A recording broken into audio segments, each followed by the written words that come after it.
19 दिसंबर को 6 महीने का जो गवर्नर राज है उसका इख्तिताम होना है। उसमें भी गवर्नर साहब मलिक साहब ये कहते हैं कि मेरे पास कोई कानूनी पाबंदी नहीं है, मैं चाहूँ तो मैं असेंबली को 2020 दिसंबर तक लगातार सस्पेंडेड एनिमेशन में रखूँ। ये कोई प्रेसिडेंस नहीं है पूरे देश में और ख़ासकर जम्मू कश्मीर में जिसका अपना कॉन्स्टिट्यूशन है।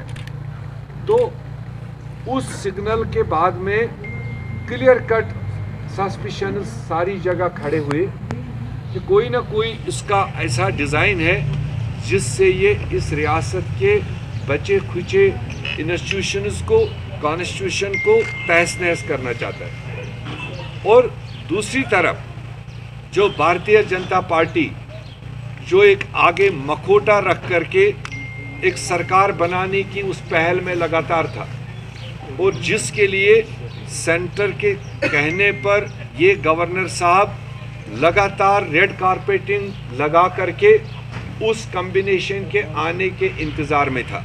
जिस कॉम्बिनेशन के पास 30 ही अपना स्कोर है उसको तो गवर्नर साहब फैसिलिटेशन कर रहा था कि वो कैसे उसको 50 बना दे, और वो 50 आने कहाँ से थे? वो कॉमन सेंस की बात है कि कहीं न कहीं वो अदर मेन स्ट्रीम पार्टीज़ के